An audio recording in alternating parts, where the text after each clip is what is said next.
Welcome to Take Ubuntu podcast. Our guest this episode is Chax, a recruitment manager with one of the most brilliant minds that I know. And I should know because I've known Chax since we were grasshoppers, as they say. He read law at the University College of London, and he has been working on authoring certain books, and I can't wait for his message to reach the world. And his message is one of hope, one of belief, and probably one of faith as well, in ourselves and in a higher power. I'm so excited for the world to hear the voice of someone that I have access to, the voice of someone that I would call my personal salvation in a way. And we'll get into that. But for now, it's an absolute pleasure to have you here, Chax. Please tell us about your story and journey. Thank you. It's really great to be here. Take Ubuntu has actually come to mean a lot to me myself because of the mission of helping, in particular Black men. That's something I'm quite passionate about, and I've made it part of my mission myself personally to make sure that I'm available to other, young Black men and Black men in general. Not only that, it's not about race, it's about, brotherhood. So any man in particular, because I think in a lot of the crusades around the world, we seem to care more about children and women, which is right. And, rightly so, we have to. But men, are left to fend for themselves, but also they also deserve that kind of care and attention equally. So yeah, I'm kind of passionate about that. Brilliant. And can you give us more of your own background as well? We know what you're passionate about, but tell us about how you got here, how those passions developed as well. Yeah, I think for me, it's I've had it more personal because I grew up being raised by a single parent. So it was more my mother and my mother's family that kind of raised me. And I wouldn't say I lacked male figures, because I did have male figures in my uncles, like my mom's sister's husbands, my grandfathers were always there for me. So I've never lacked in terms of having males in my family. But it's more to do with, we always look for a father figure in our home. I've had that experience, not only in my home, but outside, within the extended family, with close friends' fathers as well. So it's more like I want to be able to be that figure to other people as well, who are not within my own family, my own household. It kind of, gives me that push because of the experience that I've had.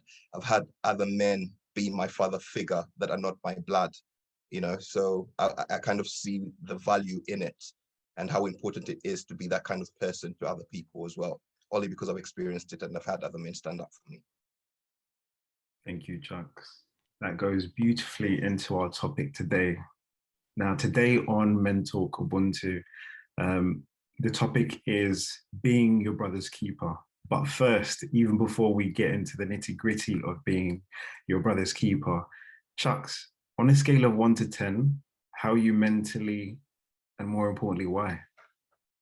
Okay. The past months, I had exams for my master's that I'm pursuing, and it was quite a stressful time because we're in lockdown. And so as much as it's a full-time course, I've had to do it online, and it's been stressful having to mix that with, working as well full-time on the side. And I had exams which were stressful.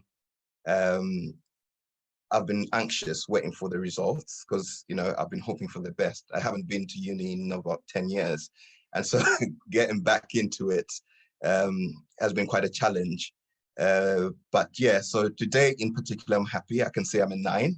Reason being I got my results and I have passed and cleared all my modules. So I'm moving on to the next stage. Get in there, congratulations. Yes, bro. Yes, bro. Thank you. Yeah. So I'm happy about that. And yeah, I'm not anxious anymore. Nice. I didn't know. Congratulations. Well, I just got the results just now, like an hour ago. So yeah, amazing. Cause for celebration for this week. Now, what comes next after this elation? What's your next move? Well, I mean, it's a pretty intense course that I'm doing. So as much as I've only got the results now, I already started the new semester 2 weeks ago. So I'm already into doing more work, and I finish in November. So yeah, it's back to books now. and if you could just give a bit more context of, what you're studying, why you're studying. Yeah, well, I've got a legal background. I studied law in my undergrad, and then I went into recruitment. That's what I've been doing the past 10 years. And I'm now a director of a recruitment firm. And as much as I've got the experience, I wanted to kind of get the qualification in management itself, obviously to add on to the legal background that I do have. And international management, to me, that's what I'm doing, international management. It kind of gives insight into how big multinationals are kind of run. And in recruitment itself, a lot of companies do operate in different countries and territories. So having that kind of knowledge, I thought would be kind of helpful and beneficial. How I got into it is because obviously the past year we've had a lot of lockdowns in the UK. And I found myself having to sit at home staring at walls when I'm not working and stuff, and I'm not busy, and that was majority of the time. I needed to get my mind to focus on something, and I couldn't figure out what it was because I couldn't, venture into other businesses because everything else is shut down. So I thought, what better way to kind of use this opportunity and time to pursue a master's degree, which is what I wouldn't usually do in a normal, if there's no lockdown and stuff, because of timing and having to work full time. So yeah, it gave me an opportunity to kind of get into something to focus my mind on, and it's kind of helped me because I was kind of losing my mind, being at home the whole time doing nothing productive. I felt like I'm just wasting away. So doing this has kind of helped me focus onto something because it's got a clear goal, it's got a clear ending, and it kind of sets out what needs to be done. Amazing. I mean, truly take my hat off to you. It's just inspirational to hear that, even the unfortunate pandemic we've all experienced, and safe to say that everyone with, as long as you've got a mind, you've got mental health. And us being in this pandemic has really opened that up of what that means to us, and the fact that you were in the same space as everybody in four walls going through, I see it as insanity, madness, and you're thinking, what's the way out?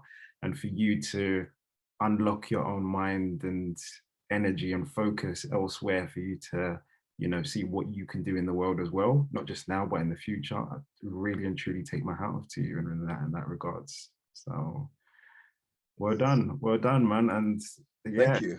Just really, really, really happy to hear the results that you've attained, and the hard work that's paid off, man. It's like, yeah. I feel like I'm the one who's got the grades. No, it does feel good because then like I said, it's not easy for you to kind of get back into that academic framework or mind frame, should I say. And it's quite challenging because I did start with other students. We were about 28 of us in the beginning, and midway through, when we started having the exams, another 12 people dropped out. And I was struggling because I was thinking, should I also drop out and just wait for this to kind of, die down, and then I might be in a better mindset to kind of tackle this another time. But I just thought, you know what, it's not a time to give up. I shouldn't give up. I should just keep on pushing no matter how hard it gets. And yeah, so I understand where they were coming from, because even I was feeling the challenge and the pressure. But I think sometimes it's worth continuing the struggle, as long as you can see the vision and you've got a focus of where you're going. Of course, no, totally comprehend that. And I mean, if you don't mind, just as you were saying that, I was also attentively listening to what you were saying at the beginning of what your journey has been, even from a younger age. So I have curiosity, at what point did you realize that you didn't have that male figure, but you had it, you know, for such things as your aunt's husband, grandfather, things like that, as, you know, that male keeper to kind of steer you in the right direction? When did you first realize that? I think it's probably when I was about 18. The reason being, prior to that, I was young. So having uncles and granddads was just part of my life. It was just normal. So I didn't really think it's important or anything like that, because I just thought, you know, it's part of my life. That's who they are, and that's their duty, and that's their responsibility. You know what I mean? So you don't really think much into it when you're a child, or when you're young. But then when you get a bit older, and then you start actually having your own mind, and then noticing how important it is to have somebody to kind of inspire you. You know, I remember when I was quite young, my granddad used to sit me on his laps, and you know, he had a beard, and then he would be like rubbing his chin against mine. I'd be like, yeah, I want some of your beard. I want some of your beard, you know, and he would rub his chin around me as well. And I'm like, yeah, I've got your beard, you know. And then I came across a poem where somebody grew up without his father. And in that poem, he said, you were not there to help me, to teach me how to shave my beard. And so I didn't know what direction, you know, the Caesars should be going and stuff like that. And at that point, when I saw that, it kind of made me realize, like, wow, it's something as simple as somebody teaching you about beards. Some people do not have that. But as a man, well, there comes a stage when you do have beards, you know. And I was like, I had that in my granddad.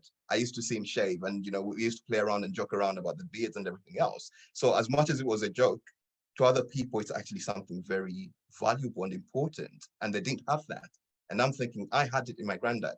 I didn't need my father to be there at my house or in my home to raise me, to teach me how to shave, because my granddad already showed me how to do it, even if it's in a playful way, you know. Yeah. I think you mentioned something I like really key there. I love the image. Just give me your beard. Yeah. I don't know what it is about us being young and wanting facial hair, but all little boys tend to want that. I think we're quick to want to grow up.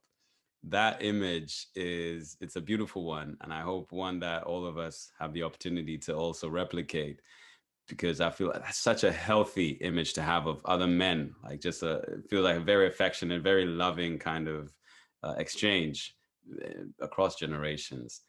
Now, you mentioned that these men in your life at this point were also inspiring you in a way.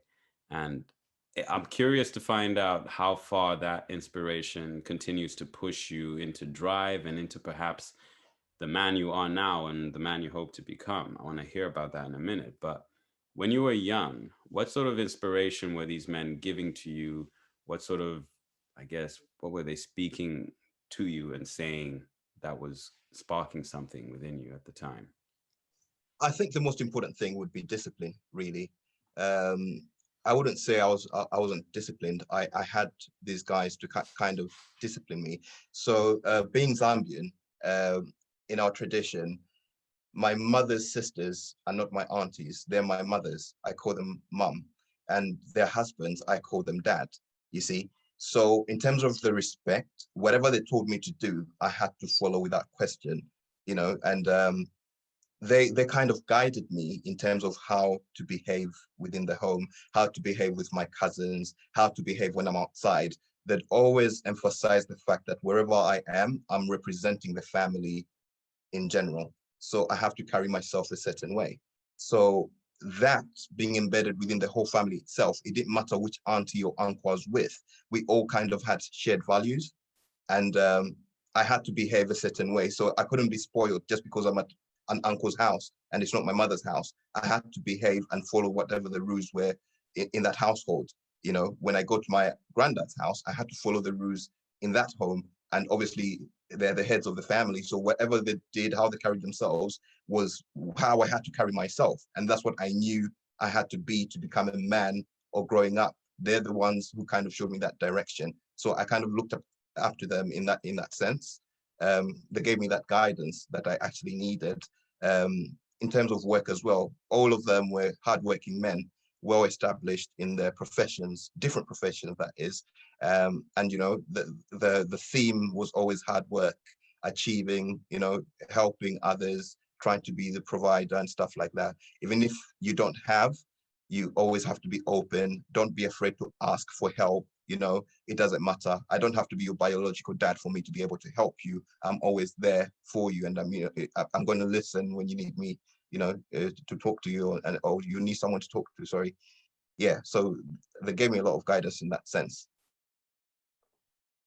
Amazing, because I definitely resonate with what you just said, the fact that your aunts are your mothers, and even up to this day, my mum's sisters, I still call them mum. And there's not, you know, I'll go to any distance. As you know, if they say, oh, we need you to come and do this, I won't even, you know, think twice about make an excuse. I'm there, because equally it takes, you know, a tribe or a community to raise, you know, a child and who you've become today. And essentially, if my mum didn't have their support in raising me, God knows what that would have looked like. But, you know, rest assured, like, you know, as much as even as a young boy, I caused them havoc and hell and trouble. The stories I hear, I'm like, wait, was that me? But, you know, nonetheless, like as time's gone on, you know, that community and that, you know, tribe of my mothers is still there, you know, and there's that respect that continues, that, you know, it's still the same discipline, and it even goes the same with everyone else in the family as well. So, you know, totally understand where you're coming from. And I think that's so important in terms of, and again, because we're from the same country, from the same, you know, culture and things like that, it definitely resonates with, you know, collectively us, even as other African and, you know, Black heritage brothers as well.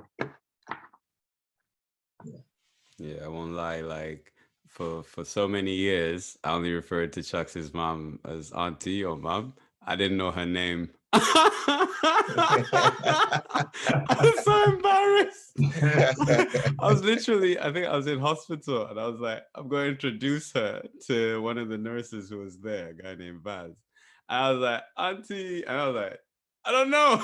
I had to ask. Because it's deep like that, like yeah, respectful. like you've never had to use her name because she's just basically like your mother. Yeah, and I couldn't, like, even now, like, of course I know, you know, mom and dad's name now, but I can't, like, that's mom's, like, she's not. I think there's levels. There's that respect thing, and it's probably the same with the uncles and everyone else you had around you. But oh man, I think that's one of the things I'm so grateful to have your family in my life, because the level of love that's there. Because I remember way back, I had the privilege of meeting your granddad and hanging around at that point when we were little rugrats, as they say. And yeah, I mean, I could see it, like when you enter someone's home, it's typically your home too. And you don't get special treatment like a guest, especially like you've been there once or twice. They know who you are. You get the same treatment Chucks gets. Like, oh, what's the dishes? Yeah, and you move exactly the same.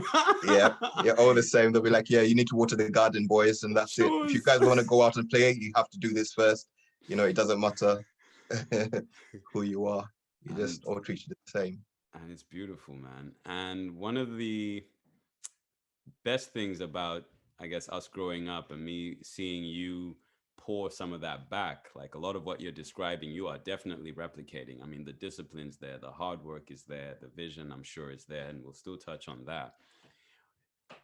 I used to laugh. I don't know if I laughed in your face or behind your back. Like, Chax must have been going for the Guinness Book of World Records for being godparent. Like,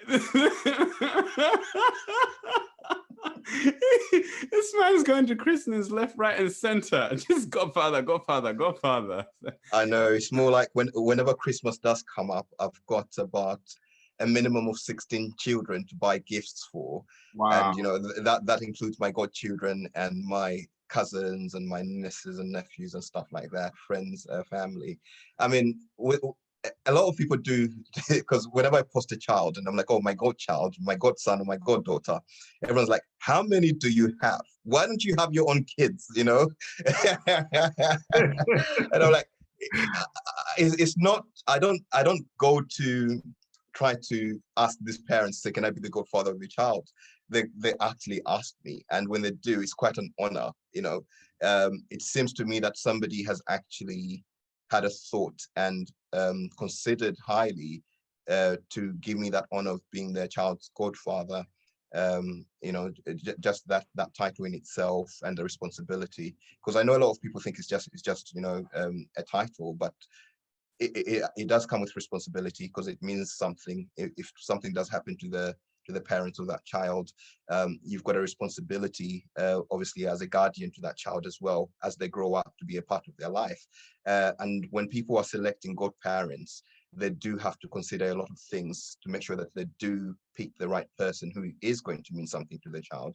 So when people do select me to be a godfather, I am really honored, because it means that obviously they hold me to a certain standard, maybe, should I say, to be good enough to be their child's godfather. So yeah, it's quite an honor. And yeah, I cannot refuse that, because I mean, how can you deny children, really and truly, you know? So it's beautiful to have godchildren.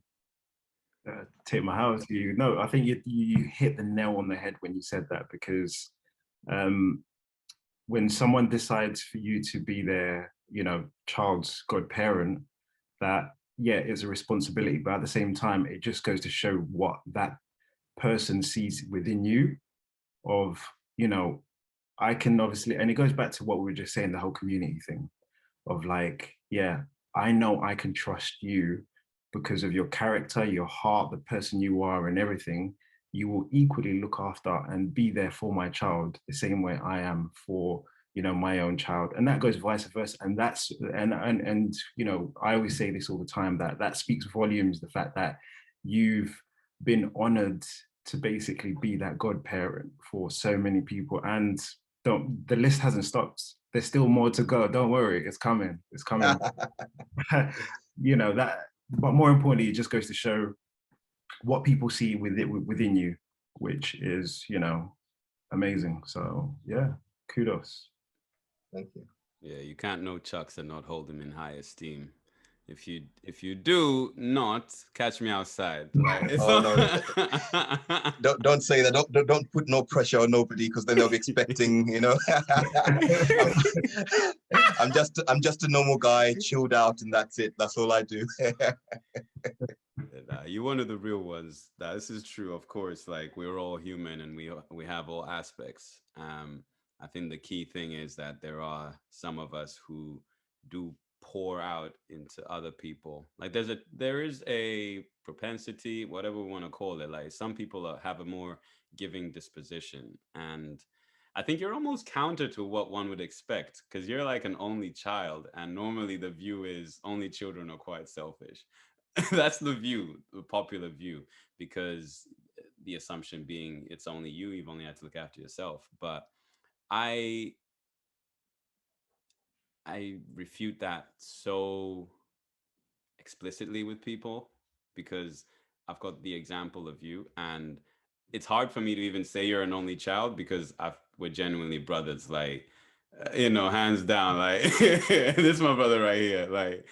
And so for me, I can't see that at all. And I think it depends on the spirit you carry and how you carry yourself, the way that these things move.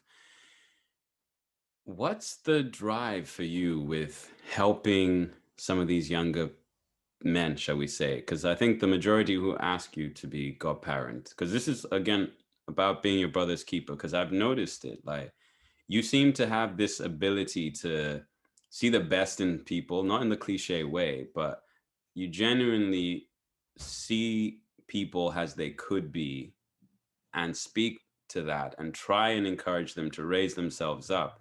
And it seems to me that those who do listen and believe what you're saying and raise themselves up, myself included, and really just benefit from that. And I'm pretty certain that's why they end up asking you to be godparent. But what is it in you that sort of do you have these like rose tinted glasses someone lent you one time? Like what's up? Where's this coming from? No, I think it's like I said before. It's if you've had the privilege of somebody being that person for you, it would be selfish for you not to be that person for somebody else that needs it. Thank you for listening to Mentor Ubuntu podcast and being a valued member of our community. Remember to subscribe to our YouTube, Instagram, and other social media now for access to our latest updates. DM us and let us know what your mental health is on a scale of 1 to 5. Take care.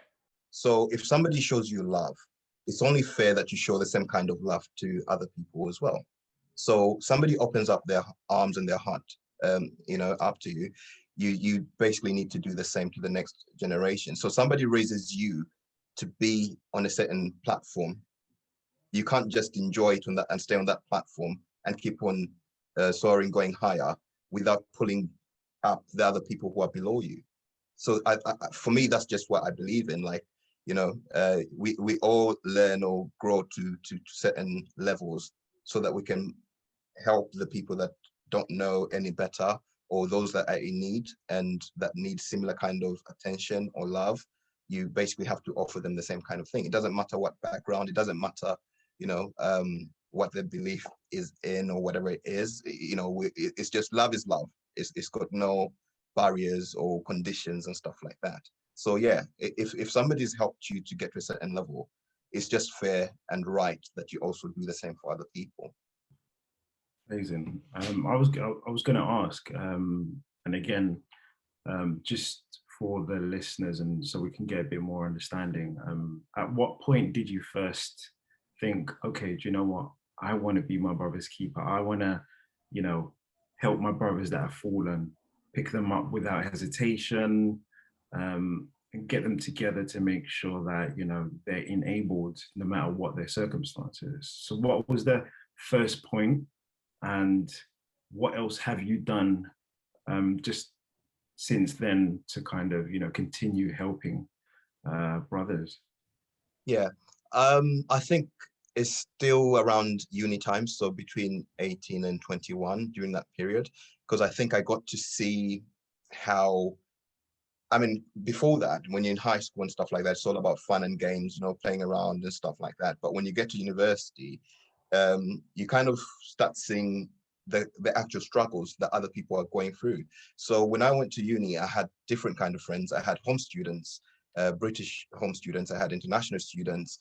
Sometimes, your friends that are international students would be struggling because maybe the parents haven't sent them money from back home for whatever reason it is. And then, they're struggling with rent, or they've been kicked out and whatever it is, they need somewhere to crash.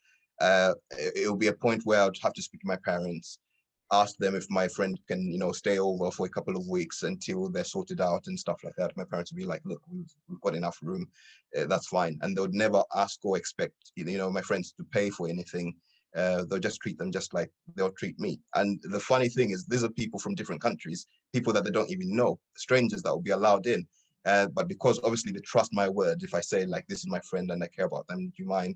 Then, they'll take them in. So it was more seeing the struggles that other people were facing. And then it's like, if I do have that space and I'm able to help, why not give it? Because I've got nothing to lose. You know what I mean? Yeah. So uni kind of taught me a lot, especially with the young guys as well. Because some were, coming from backgrounds where they had single moms as well. And they had single moms, but they didn't have the male figures that I had to kind of show them better. So they only knew what they knew. They didn't know any better. But when I brought them into my environment, they got to see how my stepdad was to them, how my cousins and family are to them. And even just me, myself to them, they'll be like so surprised, like, how can you be this welcoming? Or why are you so good to people? And I'm like, for me, it's normal. It's not even like I sit down to calculate and say, oh, this has to be a good deed that I'm doing. No, for me, it's just natural. It's like, welcome, be part of the family, let's have fun, and that's it. When it's time for us to go out, we'll go out, come back home, do what we need to do as usual, as long as we do what mom expects us to do in terms of cleaning the house, doing the chores and stuff like that, then we're good to do whatever we want, So yeah, uni times is definitely a time I saw the need that I needed to be more open and helpful to other guys that were going through issues. Yeah.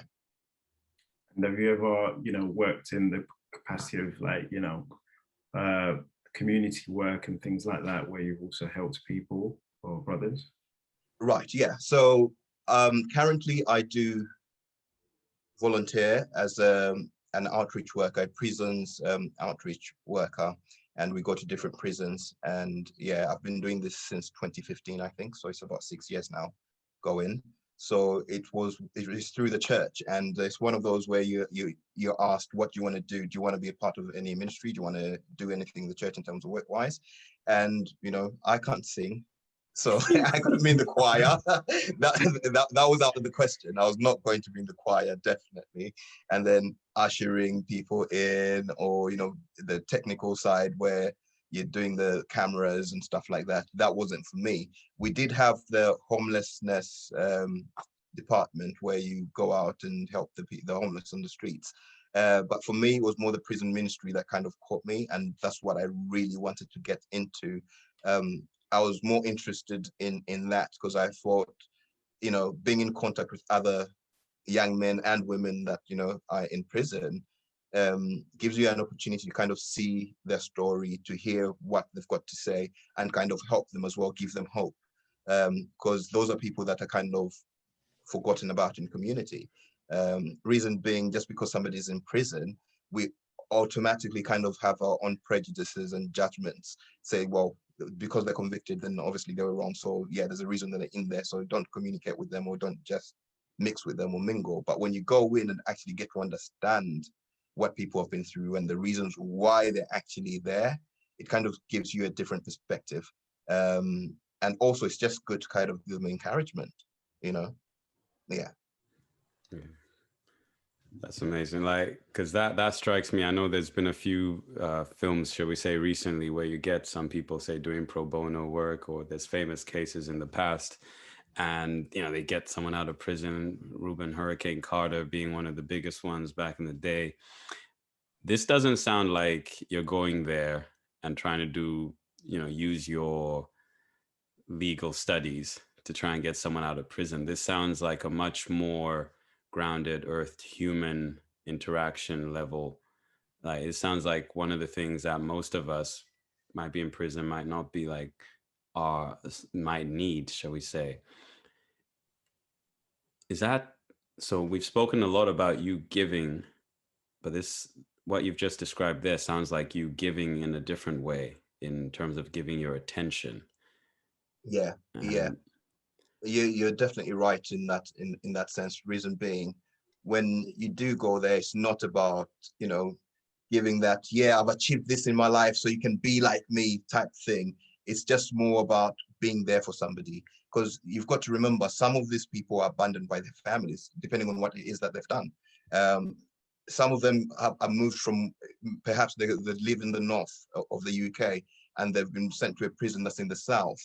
So even for their families to be able to travel and visit them is almost impossible. So for them to have that human interaction and human touch, is kind of, it helps. It's better than waiting for letters, or some of them will spend the whole 5 years in there without having any interaction with somebody from the outside world, which is kind of hard as well. So it's more like you being there to kind of listen, to just kind of, open up and give them a platform as well to just speak to somebody who's not in there. Because I think another issue is a trust issue, because then it kind of gives you somebody who's not going to judge you, somebody who's more neutral. Yeah. So that's one of the things. We fellowship with them, do church with them, and then afterwards you do a little one-to-one or something like that. But yeah, it's just more about being there and just letting them know that they're human still, and they're still valued as people, and they can still be treated as a normal human being. Totally agree. And it just speaks volumes to me, because although you don't really know them, and there's that added kind of medicine healing for them, that's like, although you're not my brother's keeper, but nonetheless I'm still your brother, essentially. And because you are giving your time to them, it's, again, and as I said at the beginning, it's as long as everyone's got a mind, they've got mental health. And essentially, even though you're, you know, speaking to them or giving them the platform, that's therapy. And that's, you know, without even you, I don't know if you're cognizant of this, but you're also, you know, diffusing and most probably releasing a lot of things that they've most probably been going through and tackling. And you can imagine the kind of constraints of, again, it goes back into what you said previously. You're in your room, you've got your four walls, and you're basically locked in this room. Now imagine being locked in a particular, it's a whole different spectrum where, you know, you being in prison and you being in the outside world, obviously because of lockdown, but it's very similar within its own space. And the fact that you're connecting and you're giving the time to kind of them to, yeah, you're doing a lot, put it that way, you're doing a lot. So, you know, what I really want to try and understand, you know, from yourself, more importantly, is, you know, what's your vision regarding continuing to do that, and how can you not just do it single-handedly, but also have, you know, an army of brothers helping brothers as well? Yeah, I mean, like I said, I do it through the church. So it is teams of different people, and we go to different prisons. I definitely, it's something that I'm definitely going to do or continue to do. I'd like to believe for the rest of my life. Reason being, it's not just about us giving our time to them, but they also give to us. Because then, you know, when you listen to some of the stories, they kind of inspire you. You know, there's some people that are in there that recognize the wrongs that they've done, and they try so hard to make amends, and they change their lives around, you know, in a very inspiring way. I mean, we've had some who've gone to prison and, you know, accepted the situation and started studying, going to uni whilst they're in there. By the time they're coming out, they've got a master's degree. So not only undergrad, but they've got a master's degree as well, you know. And for you to think somebody's out here with the freedom and they don't take the initiative to do things like that. I mean, we're not just saying, oh, well, everything's about university. It's just about, you know, adding value to yourself in one way or another. Other people learn crafts and start working and doing things whilst they're in prison. When you see that, and, you know, it kind of encourages you. It makes you think, if I've got the freedom outside, why then can I not do something like this? What's stopping me? Nothing.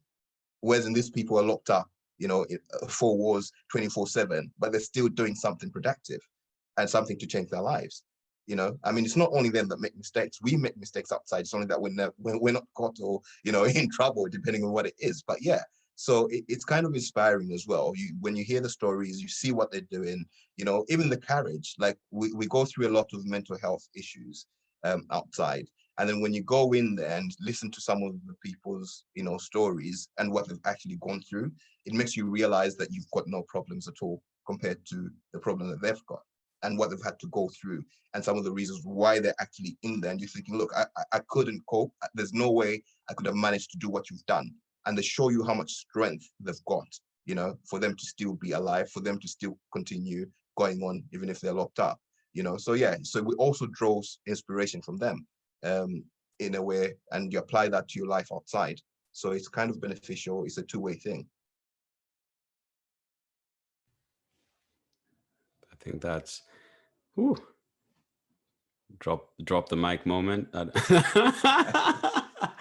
Yeah, no, I think especially in most settings when we're thinking about trying to help other people, we never really, you don't have to be the one with all the answers. Like, you can turn up and just ask and listen, because regardless of where someone's situation is, you can help give them value and meaning by being the person who listens. Like, if you want to achieve great things in life, once you achieve them, you'll want to share it. You don't want to achieve great things and just sort of keep it to yourself. You want to inspire the next person to do something which is similar to what you were saying. Right. It sparked you from the beginning. And just because someone made some decisions that have ended them in a particular situation for that moment doesn't mean that's it.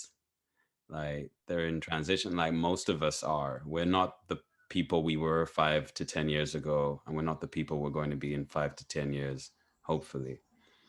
And I want to ask, like, I know, have you engaged with any resources that have helped you develop that skill, that ability to empathize, to listen, to broaden your perspective or your view on other people's experiences that other people might engage with and also find helpful?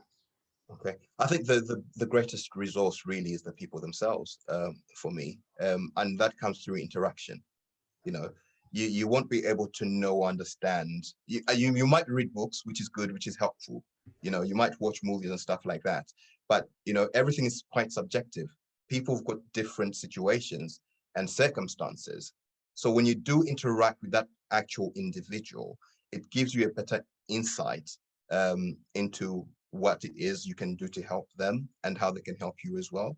So human interaction for me is the most important asset and resource to actually be able to keep on doing what I'm doing. So you learn, like I said, from when you speak to different people, you learn different things. And then when you're learning that, and you come across somebody in a similar kind of situation, it kind of gives you that, yeah, well equipped, because you've already gotten that kind of information from somebody else, so you can apply it to them, and then you know, you can mix things up a little bit and stuff like that. So yeah, human interaction for me is the most important, really. Something's come up now. So now I'm thinking, I've been really listening, and now I want to get to, for you then, what would you say has been, other than these exams and waiting for them recently, when you think back in general or wherever, what's been your most challenging moment and why? Yeah, I think just like everybody else, the pandemic has been the most challenging. Reason being, it's brought up a lot of uncertainty. Um, just before the lockdown, um, the company that I worked for went into administration, and instead of going back to job hunt, we just thought, you know what, we might use the same energy and resources to kind of start our own business. Me and my colleague, one of my colleagues, and we started our business. And within a month, lockdown happened, you know, and everything just got shut because everyone was panicking. Nobody knew what was going on, and that basically meant I had no income, and I'd put in my savings into opening or starting this business. So yeah, it kind of shook me in a way, whereas I didn't know what was happening. I didn't know what to do next. I didn't know how long I'd have to wait to make the next move, what would be the next move or the best move. There was no jobs going at the moment because everyone was in a frenzy as well. Like nobody knew what was happening. Even companies themselves didn't know if they'll be, you know, open within the next 3 months or not. So it just kind of got me in a situation where I was confused. I really didn't know what to do and what direction to take with life. And obviously with that comes fear, because then it's more like I've worked all my life and then I've saved up this, and you know, I'm thinking, because usually for people to get into business, for you to actually just quit your job and then get into business, that's a risk in itself because people are comfortable. When you think about having a stable, very good salary as well, you know, you don't want to lose that and step into uncertainty. You'd move into it when you know you're sure of what's going to happen, or you've got enough savings to carry you through. And yeah, so when that happens and then all your finances are kind of in disarray, it's like, you know, you don't even know. And then you're getting older as well. It's not like you're getting any younger. Responsibilities do increase the older you get. And yeah, so there was a lot of fear during that period. I think mid pandemic in 2020, I tried to get into something else, you know, PPE, try to kind of pivot the business into something that was actually needed. And it was very, very promising. Right at the end of the deal, everything fell through again. So that was like a second hit right in between, because you're trying to be proactive and figure out, what else you can do. That kind of crushed my spirit as well. And it made me lose hope, because then, as much as we thought that things were going to open up, another lockdown was announced, so which meant another time of uncertainty. And then it was, December, January came through, and then they extended that to June this year as well. So it's more like it's not ending. You don't know when your life is going to begin, because then you've been, working hard, and you were, ambitious and thinking, yeah, I've started my own business now. I want to go hard and full on and, give it my all, because this is mine now. And then that energy that you had is kind of taken away. You've got nowhere else to take it to, So yeah, I think I did have dark moments where I just thought, my life is over. Like everything that I've worked hard for, reputation wise, work wise, experience and everything else is just falling apart. And, there's no salvation. There's nowhere to look to for a better day, because things keep on just kind of falling apart. Each time you watch the news, it was just bad news, bad news, bad news. You're hopeful. You're thinking, well, maybe clients will come through. Clients are just saying, look, sorry, at the moment, we're actually struggling ourselves, and so you start thinking, how am I going to fix up? How am I going to get onto that level? And then, in addition to that, you've got family members that are kind of dying. You've got friends that are dying.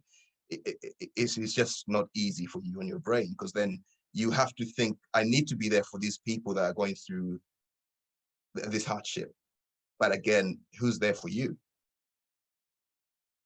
Yeah. So I think the past 12 months have been kind of difficult for me as well. Hope you enjoyed listening as much as we enjoyed creating. Don't forget to follow, like, share, and connect with us on Instagram, Facebook, and LinkedIn. Subscribe to our latest episode and listen to any you missed. And tune in next episode. Take care.